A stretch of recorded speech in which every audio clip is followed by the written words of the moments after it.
오늘 저는 따뜻한 이야기로 여러분이 푹 잘 수 있도록 도와드릴게요. 그러니 좋아요와 구독 부탁드려요. 고려시대 개성에서 멀지 않은 푸른 논과 울창한 산이 어우러진 고을에 비 내리는 현청 사랑채에서 두 중년 사내의 대화가 끊임없이 흘러나왔사옵니다. 이보게, 자네 아들 상문이 이번 향시에서 장원을 하였다 들었네. 참으로 자랑스럽구먼. 과찬이시옵니다. 이 미천한 소생의 아들놈이 운 좋게 으뜸을 차지하였으니 그저 감사할 따름이옵니다. 그러자 말을 꺼낸 이는 눈을 반짝이며 말을 이어싸옵니다. 그래서 하는 말이네만 앞으로 상문이 복시와 전시를 치러야 하지 않겠나? 남은 기간 동안 우리 두 아들 재형과 재민이 상문과 함께 학문에 매진하고 길동무 삼아 과거 길도 동행하면 어떻겠나?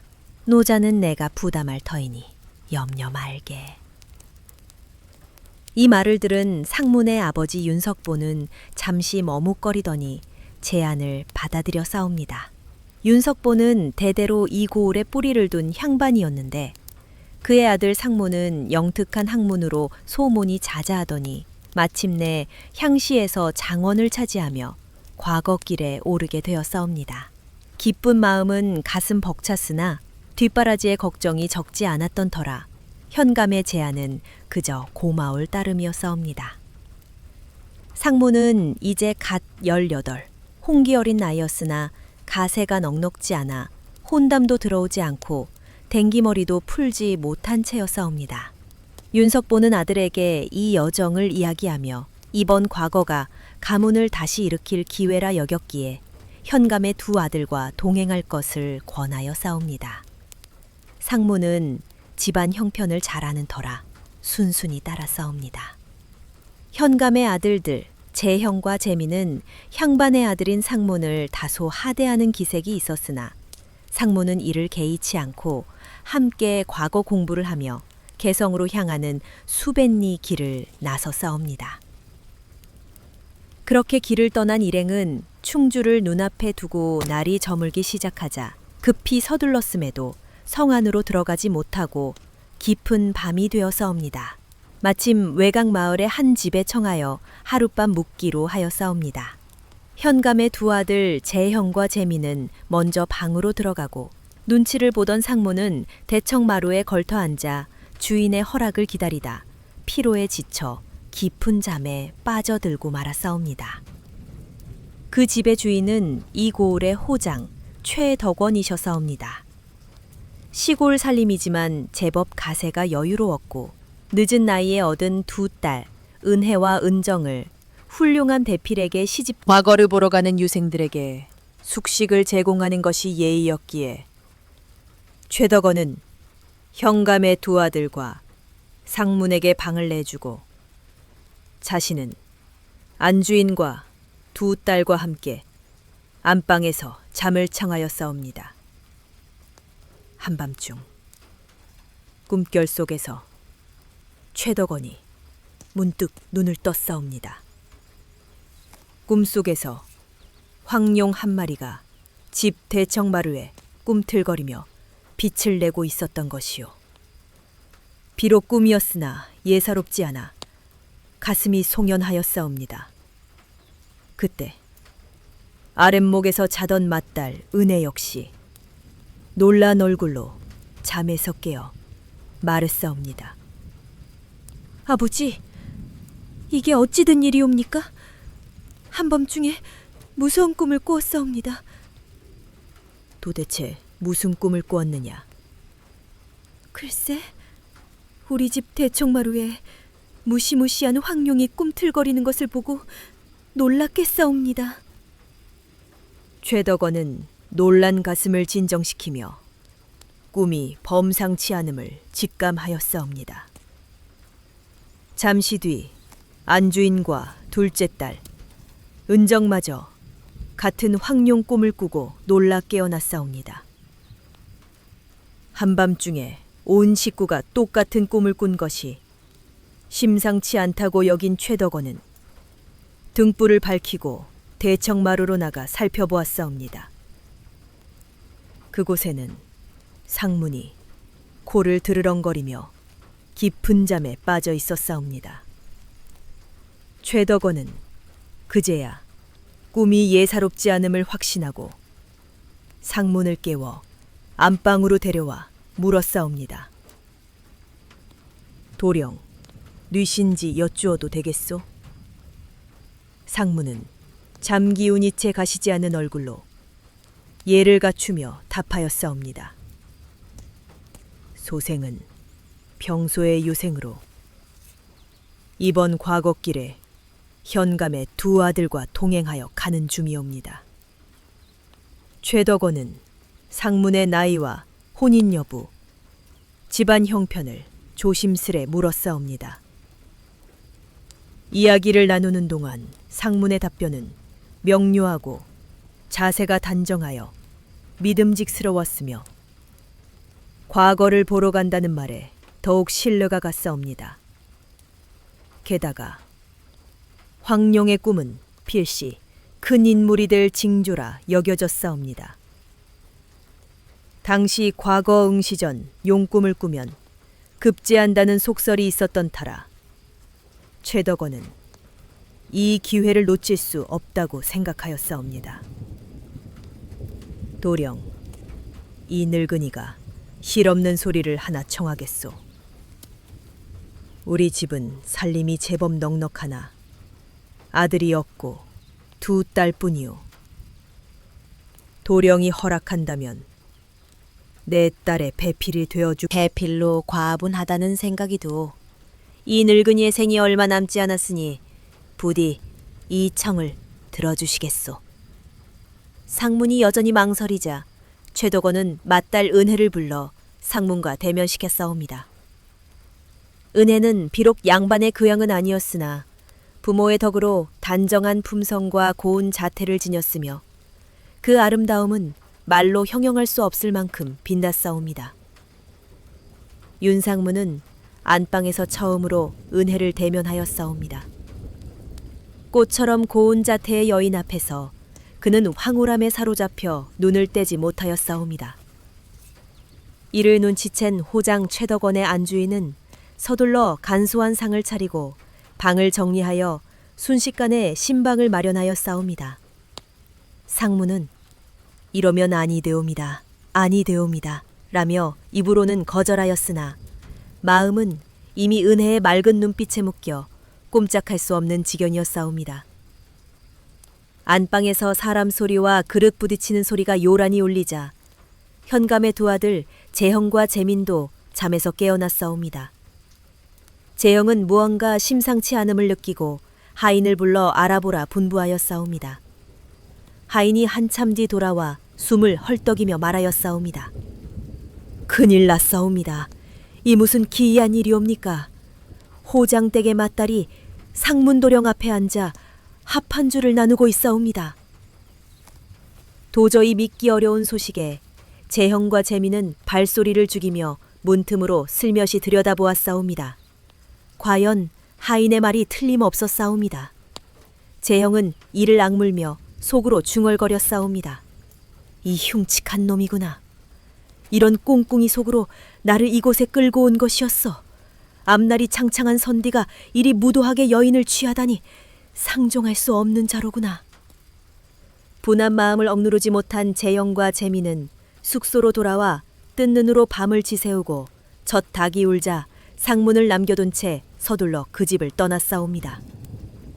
늦은 밤에 꿈결 같은 시간을 보낸 상문은 아침 햇살에 눈을 뜨고 일행을 찾았으나 이미 모두 떠난 뒤였사옵니다.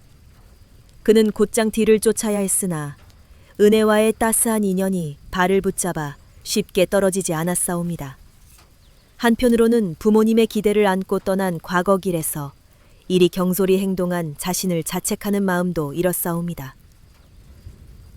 아, 부모님의 기대를 안고 과거 길에 올랐거늘 이리 해도 되는 것인가? 비난한 집안의 아들이 이런 기회를 경거망동으로 놓친 것은 아닌가? 마음이 무거워진 상문이 마당을 서성이고 있을 때 장일이 된 최덕원이 다가와 그의 어깨를 토닥이며 말하였사옵니다. 도령, 무슨 생각에 그리 잠겨 있나? 이 늙은 장인에게 있으니 염려 말게. 아직 과거 날짜까지 여유가 있으니 며칠 더 머물며 마음을 다잡고 길을 나서게. 개성에서 필요한 모든 것은 내가 책임질 터이니 근심 말고 이곳에서 편히 지내게. 이리 자유롭고 따뜻한 말은 상문이 부모님께도 처음 들어보는 것이었사옵니다. 이미 일행을 따라잡기 어려운 상황이라 여긴 그는 사흘 더 머물며 은혜와 정을 나누고 마침내 과거기를 재촉하였사옵니다. 최덕원은 상문을 배웅하며 간곡히 당부하였사옵니다. 사위, 이번 길이 영광의 길이 되기를 빌겠네. 귀한 자리로 올라가더라도 우리와의 인연을 잊지 말아주게. 잘 다녀오시게. 비록 짤막한 작별 인사였으나 상무는 장인의 호의에 깊이 감사하며 그 뜻을 저버리지 않겠노라 다짐하였사옵니다. 급히 길을 서둘러 개성에 도착한 상무는 수소문 끝에 과거 하루 전날 재형과 재민이 묵은 숙소를 찾아냈사옵니다. 멀리서 그들을 보았으나 두 형제는 상문을 벌레 보듯 불쾌한 표정으로 외면하고 피하였사옵니다. 현감의 아들들 입장에서는 상문이 여색에 빠진 근본 없는 자로 보였을 터이지만 그 이면에는 평소 상문의 뛰어난 학문에 대한 시기심도 한몫하였으리라. 평소에도 틈만 나면 상문에게 불편한 심기를 드러냈던 그들의 태도가 이번 일로 더욱 도드라졌사옵니다. 상문은 이들의 속내를 모르지 않았으나 함께 수백 리를 걸어온 정을 무시당한 마음에 쓰라림을 느꼈사옵니다. 허나 이런 마음도 잠시 상문은 다음 날 치러진 복시와 전시에서 모두 장원을 차지하며 영예를 안았사옵니다. 한 사람이 복시와 전시 모두에서 장원한 것은 고려 역사상 드문 일이었기에 보위에 오른 지 얼마 안 된 왕께도 이 소식이 전해졌사옵니다. 왕은 과인이 마침내 참된 인재를 얻었도다 라며 기뻐하시고 합격자를 발표하기 전 상문을 직접 불러 시험하였사옵니다. 상문의 답변은 막힘없이 유창하여 왕을 더욱 흡족하게 하였사옵니다. 급제자를 발표하는 의식을 준비하며 상문이 아직 관례도 올리지 않은 것이 전례 없는 일이라 여겨졌사옵니다. 왕은 친히 예조에 명하여 의복 일습을 갖추고 관례를 서셨고 혼수일체를 하사하였사옵니다. 상문은 고향의 부모님께 소식을 전하고자 왕의 허락을 받아 민서와 함께 길을 나섰사옵니다. 가는 길에 상문은 민서에게 충주에서의 인연을 솔직히 고하였사옵니다. 낭자, 실은 제가 상경길에 충주 고을 호장의 딸 은혜와 인연을 맺었사옵니다. 길몽이 이끈 인연이라 차마 저버릴 수 없는 처지오니 이 점 양해해 주시겠소? 민서는 담담히 미소 지으며 답하였사옵니다. 그런 일이 있으셨군요. 남녀 간의 인연이 어디 한정되겠사옵니까? 하물며 저보다 먼저 맺은 인연이라니 이는 모두 하늘의 뜻이옵니다. 저 또한 그 인연을 소중히 여기겠사오니 함께 가시옵시다. 민서의 양해로 마음이 놓인 상무는 충주에 들러 은혜를 정실 부인 민서에게 소개하였사옵니다. 두 여인은 서로를 존중하며 따뜻이 맞아들였사옵니다.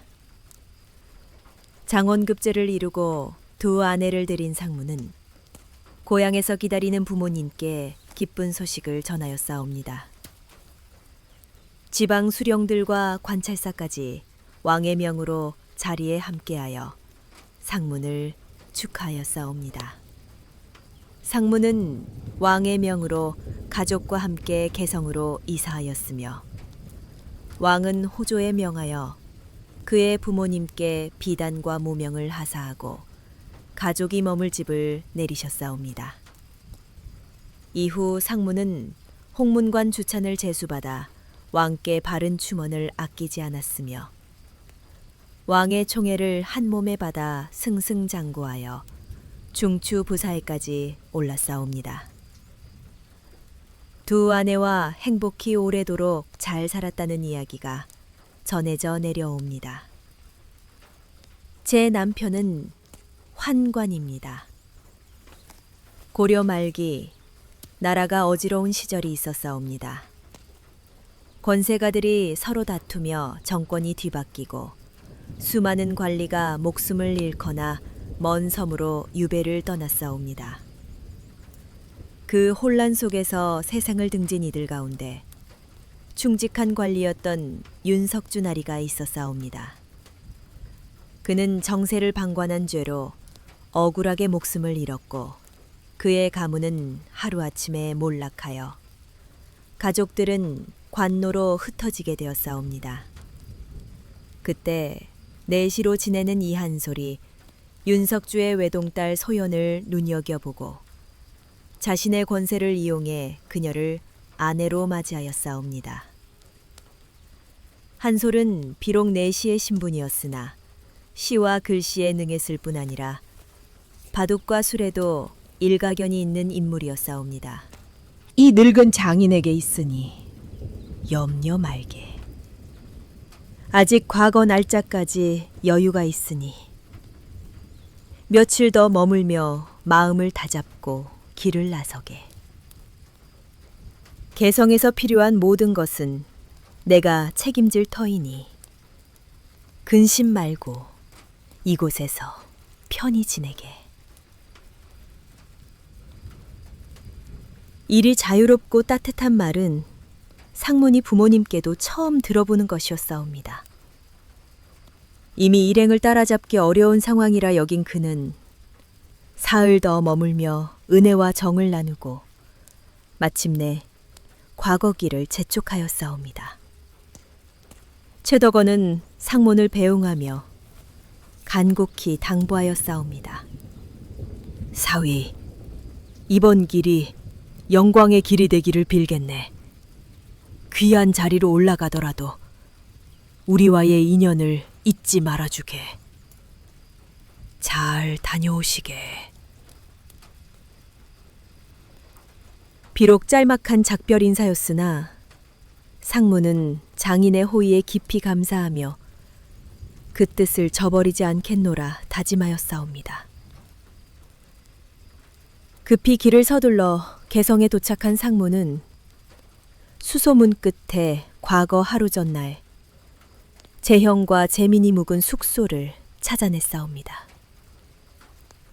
멀리서 그들을 보았으나 두 형제는 상문을 벌레 보듯 불쾌한 표정으로 외면하고 피하였사옵니다. 현감의 아들들 입장에서는 상문이 여색에 빠진 근본 없는 자로 보였을 터이지만 그 이면에는 평소 상문의 뛰어난 학문에 대한 시기심도 한몫하였으리라. 평소에도 틈만 나면 상문에게 불편한 심기를 드러냈던 그들의 태도가 이번 일로 더욱 도드라졌사옵니다. 상문은 이들의 속내를 모르지 않았으나 함께 수백 리를 걸어온 정을 무시당한 마음에 쓰라림을 느꼈사옵니다.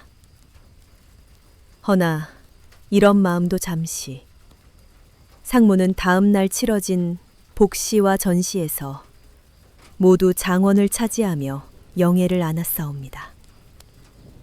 한 사람이 복시와 전시 모두에서 장원한 것은 고려 역사상 드문 일이었기에 보위에 오른 지 얼마 안 된 왕께도 이 소식이 전해졌사옵니다. 왕은 과인이 마침내 참된 인재를 얻었도다 라며 기뻐하시고 합격자를 발표하기 전 상문을 직접 불러 시험하였사옵니다. 상문의 답변은 막힘없이 유창하여 왕을 더욱 흡족하게 하였사옵니다. 급제자를 발표하는 의식을 준비하며 상문이 아직 관례도 올리지 않은 것이 전례 없는 일이라 여겨졌사옵니다.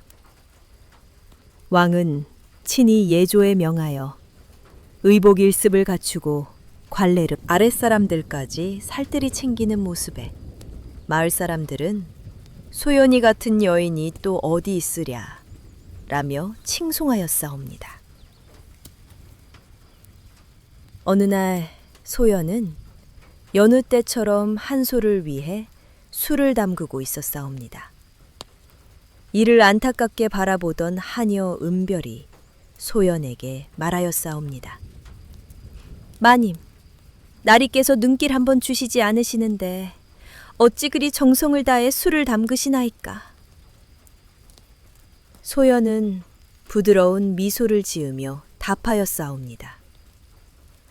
은별아, 나리께서 내가 만든 손수건이나 옷을 돌려보내지 않으시니 그것만으로도 충분하지 않겠느냐. 비록 하찮은 일이지만 나리께 무언가를 드릴 수 있다는 것만으로 내 마음이 흐뭇하니 걱정 말거라. 은별은 고개를 저으며 말하였사옵니다. 마님의 얼굴은 어여쁘시고 마음씨는 고우신데 이 늙은이가 안타까워 그러나이다. 소연은 슬며시 고개를 숙인 채 술을 담갔다가 며칠 뒤 한솔이 궁에서 돌아오자 하인에게 소연을 부르라 전하였사옵니다. 한솔이 자신을 찾는다는 말에 소연의 가슴은 두근거렸고 뺨은 은은히 붉어졌사옵니다. 안방으로 들어선 소연은 한솔과 마주 앉았사옵니다. 세월이 흘러 더욱 고와진 소연을 본 한솔의 눈빛이 살짝 떨렸사옵니다. 침묵을 깨고 소연이 먼저 입을 열었사옵니다. 날이 어인일로 소녀를 부르셨나이까. 한솔은 차분한 목소리로 말하였사옵니다. 소연이여, 이제 나도 나이가 들었으니 너에게 집안을 위한 중대한 일을 부탁하고자 하노라. 며칠 뒤 너와 비슷한 또래의 사내 셋이 이 집에 당도할 것이야. 내가 신중히 골라낸 이들로 이곳에서 학문과 예의를 배울 것이니라. 그중 한 명을 양자로 드리고자 하니 너는 스승의 마음으로 그들의 성품과 학문을 살피고 어미의 정으로 그들을 보살펴 주거라. 이 일은 내게 매우 중요하니 부탁하노라.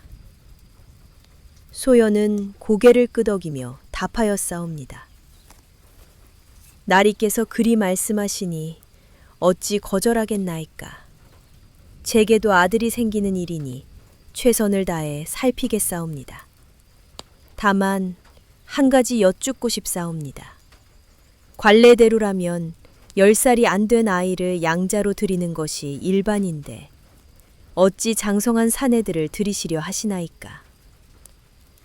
한솔은 단호히 말하였사옵니다. 나리가 환관이시나 세상의 눈이 우리를 지켜보고 있사옵니다. 어찌 저를 이리 쉽게 내치시나이까. 5년간 이 집에서 편히 살았는데 너무하신 말씀이 아니옵니까? 한솔은 잠시 흔들리는 눈빛을 감추고 다시 무덤덤히 말하였사옵니다. 내일 동이 트기 전에 떠나라. 사람들의 눈을 피해 떠나는 것이 서로에게 좋을 것이야. 소연은 깊이 절하며 마지막 인사를 올렸사옵니다. 나리, 비록 부친의 은혜로 시작된 인연이라 하셨으나 소녀가 나리께 받은 은혜는 참으로 크옵니다. 그 은혜에 감사드리며 나리께서 무탈하시게 정성을 다해 빌겠사옵니다. 말을 마친 소연은 별채로 돌아갔사옵니다. 한솔은 그 자리에 앉아 소연의 발걸음 소리가 멀어지는 것을 묵묵히 들었사옵니다. 잠시 뒤 한솔은 은별을 불러 민준을 데려오라 명하였사옵니다. 민준이 방으로 들어오자 한솔이 말하였사옵니다. 고개를 들고 나를 보거라.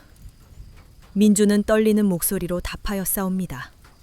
나리, 지금 무슨 말씀을 하시는 것이옵니까? 한솔은 담담히 말을 이어갔사옵니다. 나는 태어날 때부터 사내의 몸을 온전히 갖추지 못하였노라. 어미 뱃속에서부터 사내 구실을 할 수 없도록 태어났다. 소연에게 연정을 품었다 하였느냐? 민주는 고개를 숙이며 대답하였사옵니다. 소인이 죽을 죄를 지었사옵니다. 마님께 연정을 품은 것이 사실이며 그 마음에 거짓은 없사옵니다. 한솔은 처음으로 부드러운 목소리로 말하였사옵니다. 네가 여인을 사랑하는 마음 참으로 부럽구나. 소연은 내 부인이라 이름은 붙었으나 단 한 번도 내 여인으로 여긴 적이 없음을 너도 보았을 터이다. 그러니 내일 날이 밝기 전에 소연과 함께 이 집을 떠나라. 먼 곳에서 터를 잡고 백년 해로하며 행복히 살아라. 할 수 있겠느냐? 민주는 놀란 눈으로 물었사옵니다. 나리, 진심이시옵니까? 한솔은 단호히 답하였사옵니다. 몇 번을 말해야 네가 내 말을 믿겠느냐? 소연은 본디 양갓집 규수로 부친의 기구한 운명 탓에 내 곁에 잠시 머물렀을 뿐 내게는 누이와 다름없는 여인이다. 만약 네가 소연을 힘들게 하거나 눈물 짓게 한다면 내가 어디서든 나타나 너를 혼내고 소연을 데려올 것이니 명심하라. 민주는 눈물을 흘리며 감사 인사를 올렸사옵니다. 한솔은 작은 상자를 내미며 말하였사옵니다. 이 납속 채과 돈을 바꿔라. 네 이름으로 양발 신분을 사두었으니 이를 가지고 소연과 함께 먼 곳으로 가. 학문을 아니던가요? 그나저나 민준도령께서 하시려는 말씀이 무엇인지 궁금하옵니다. 민주는 잠시 숨을 고르더니 결연한 눈빛으로 입을 열어싸옵니다. 소연 마님, 저는 이 집에서 양자가 될 마음이 없사옵니다. 한솔 나리께서 베푸신 은혜는 하늘처럼 크나 제 마음은 부모와 자식 간의 정이 아닌 남녀 간의 연정으로 마님께 향해 있사옵니다. 설령 나리께서 저를 내치시고 고향으로 돌려보내신다 해도 소연 마님을 평생 가슴에 묻고 살겠사옵니다. 나리께서 저를 때려 죽이신다 해도 이 마음은 흔들리지 않을 것이옵니다. 소연은 그 말에 놀라 눈을 크게 뜨며 급히 손을 내저었사옵니다. 도령, 그런 말씀 마시옵소서. 비록 저는 부부의 음양조화를 이루지 못하는 처지이나 엄연히 한솔나리의 아내이옵니다. 나리께 마음이 없는 것도 아니거늘 도령께서 어찌 그런 연정을 품으셨단 말입니까? 제발 그 마음을 거두시고 오늘 하신 말씀은 없던 일로 해주시옵소서. 저 또한 못 들은 것으로 하겠사옵니다. 민주는 단호한 목소리로 답하였사옵니다. 사내가 한 입으로 두 말을 하겠사옵니까? 제 마음은 변치 않을 것이옵니다. 혹여 제게 무슨 일이 생긴다 해도 가끔 저를 떠올려 주시옵소서. 말을 마친 민주는 단호한 걸음으로 한솔이 있는 본체로 향하여 싸웁니다. 본체 마당에 이른 민주는 무릎을 꿇고 큰 소리로 외쳐 싸웁니다. 나리, 소인을 죽여주시옵소서. 은혜를 모르는 배은망덕한 놈이옵니다. 그는 거듭 목청을 높여 자신을 벌해달라 청하여 싸웁니다.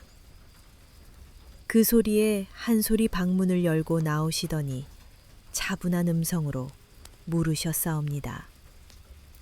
도대체 무슨 소리를 하는 것이냐? 네가 무슨 죽을 죄를 지었다는 게냐? 혹시 내 아내와 부정한 정이라도 나눴단 말이냐? 민주는 고개를 숙인 채 급히 대답하여 싸웁니다. 마님과 정을 나눴다니 그 무슨 터무니없는 말씀입니까? 소인이 마님께 품어서는 안 될 마음을 품었으나 마님께서는 소인을 눈여겨보지도 않으셨사옵니다. 한솔은 담담히 말을 이었사옵니다. 한 손으로 벽을 치면 소리가 나지 않고 한 다리로 길을 가지 못하는 법이니라. 어찌 네 잘못만. 잠을 이루지 못한 소연은 해가 중천에 뜨자 겨우 눈을 떴사옵니다. 그때 은별이 다가와 말하여 싸웁니다. 마님, 일어나셨사옵니까? 나리께서 마님께서 깨어나시면 말씀을 전하라 하셨사옵니다. 소연은 급히 옷을 챙겨 입으며 물었사옵니다. 나리께서 저를 찾으셨다니 어찌 진작 깨우지 않았느냐? 은별이 조심스레 답하였사옵니다. 나리께서 마님께서 깨어나시면 전하라 하셨사옵니다. 소연은 서둘러 한솔의 방으로 걸음을 옮겼사옵니다. 문 앞에서 조심스레 말하였사옵니다. 나리, 소녀 들어가도 되겠사옵니까? 들어오라. 한솔의 담담한 목소리가 들렸사옵니다. 소연은 방 안으로 들어가 공손히 절하며 말하였사옵니다. 소녀, 늦잠을 자 부름에 늦었사오니 송구하옵니다. 한솔은 차분히 물으셨사옵니다. 어제의 소동을 너도 알고 있지 않느냐? 밤새 잠을 이루지 못했을 터인데 어찌 다른 마음을 품지 않았다 하느냐? 내가 너를 처음 이 집에 들였을 때 명목상의 부부일 뿐이라 분명히 말하지 않았더냐? 소연은 서운함과 분노가 뒤섞인 마음으로 대답하였사옵니다. 나리, 소녀는 단 한 번도 다른 마음을 품은 적이 없사옵니다. 부디 소녀를 믿어 주시옵소서. 그런데 어찌하여 저를 부르신 것이옵니까? 어차피 저에게 마음이 없으신 나리께서 민준 도령이 제게 연정을 품었다 하여도 아무렇지 않으신 것이 아니옵니까? 혹 양자를 들이려던 일이 어그러져 저에게 책임을 묻고자 하시는 것이옵니까? 한솔은 차가운 목소리로 답하였사옵니다. 그렇다. 내게 그 책임을 물어야겠노라. 곰곰이 생각하니 7거지약 중 2가지에 해당하니 이제 민준을 내보내야겠다. 내가 원치 않았다 하더라도 너의 행동이 그를 홀리게 한 것이 아니냐. 그러니 음란한 여인이라 할 수 있고 지금도 내게 거침없이 말하는 것을 보니 말이 지나치지 않느냐. 소연은 억울함에 눈물이 고이며 반박하였사옵니다. 제가 무엇을 어찌했기에 7거지약에 해당한다고 하시는 것이옵니까? 한솔은 담담히 말을 이어갔사옵니다. 나는 내 부친께 받은 은혜를 갚고자 너를 거두었을 뿐 그 이상도 이하도 아니었노라. 다시금 뺨이 붉어져 싸웁니다. 이를 눈치챈 한솔이 걱정스러운 표정으로 물어 싸웁니다. 소연이여, 얼굴이 붉으니 혹 열병이 다시 도진 것이 아니냐? 소연은 고개를 저으며 답하여 싸웁니다. 아니옵니다, 나리. 소녀는 아픈 곳이 없으니 염려 마시옵소서. 한솔은 차가운 표정으로 돌아와 본론을 꺼내 싸웁니다. 그렇다면 다행이로다. 그럼 사내들 중 눈에 들어오는 자가 있느냐? 소연은 침착히 대답하여 싸웁니다. 세 사내 모두 학문에 부족함은 없으나 한 명은 여인들을 몰래 훔쳐보는 버릇이 있었고 또 한 명은 욕심이 지나친 듯하여 싸웁니다. 그중 호남에서 온 민준이라는 사내가 심성이 곱고 학문에도 뛰어난 면모를 보였으니 그를 눈여겨보시면 좋을 듯하옵니다. 한솔은 고개를 끄덕이며 말하여 싸웁니다. 내 말이 그러하니 다른 두 사내는 돌려보내겠노라. 하지만 어찌 내 말만 듣고 섣불리 판단하느냐? 내가 직접 살펴볼 시간이 없으니 네가 민준에게 예의 범절을 가르치며 친분을 쌓아주거라. 이 집 안주인으로서 제대로 책임을 다해주길 바라노라. 소연은 조용히 대답하고 물러나 싸웁니다. 다음 날 하인 은별이 민준을 제외한 두 사내에게 백냥이 든 돈주머니를 건네며 집으로 돌아가라 전하여 싸웁니다. 두 사내는 큰 돈을 받고 기뻐하며 떠나 싸웁니다. 그 후 소연은 민준과 아침부터 밤까지 함께 밥을 먹고 학문 공부 곁에서 술을 담그며 시간을 보내 싸웁니다. 민준은 세상 이야기를 들려주었고 소연은 그 이야기들이 신기하고 즐거워 싸웁니다. 그러던 어느 날 소연은 민준에게 자신이 한솔의 아내가 된 사연을 털어놓아 싸웁니다. 민준은 그 이야기를 듣고 소연의 처지를 깊이 안타까워하였고 점차 연정을 품기 시작하였으나 자신의 신분을 알기에 감정을 드러내지 못하여 싸웁니다. 민준이 집에 머문 지 1년이 다 되어가던 어느 저녁 식사를 마친 민준이 진지한 표정으로 소연에게 말하여 싸웁니다. 마님, 드릴 말씀이 있사옵니다. 갑작스레 엄한 목소리로 말씀하시니 소연이 두려움이 앞섭니다. 이 소녀가 무슨 잘못을 저질렀기에 그러시나이까. 소연은 민준의 심각한 표정을 보고 그의 마음을 풀어주고자 어미라 부르며 가볍게 말장난을 물러가 쉬고 내일 떠나라. 민준을 돌려보낸 한솔은 밤새 잠을 이루지 못하여 싸웁니다. 이튿날 새벽 소연과 민준은 서둘러 떠날 채비를 하고 대문을 나서 싸웁니다. 문 밖에서 소연은 잠시 걸음을 멈추고 본체를 향해 깊이 고개를 숙여 인사한 뒤 민준과 함께 길을 떠나 싸웁니다. 몇 해가 지나 민준은 한솔과의 약속대로 학문에 매진하여 과거의 높은 순위로 급제하여 싸웁니다. 급제 후 얼마 지나지 않아 민준이 한솔의 집을 찾아 싸웁니다. 감사 인사를 올리려 하자 한솔은 무표정한 얼굴로 말하여 싸웁니다. 이제 너는 높은 관직에 오른 관리니라. 옛 인연은 잊고 훗날 다음 생에서 좋은 벗으로 다시 만나길 바라노라. 그 후 한솔은 젊은 나이에 귀양지로 떠나 세상과 인연을 끊고 은거하여 싸웁니다. 세월이 흘러 소영과 민주는 노년을 맞이하였고 평안한 나날을 보내고 있었사옵니다. 그러던 어느 날 소연 앞으로 한 통의 서찰이 도착하였사옵니다. 서찰에는 소연이 한소를 위해 수놓았던 손수건과 함께 다음과 같은 글이 적혀 있었사옵니다. 그리운 님이여, 모든 것을 가졌어도 가질 수 없었던 나의 님이여, 그대는 내게 누이였고 처음이자 마지막 여인이었노라.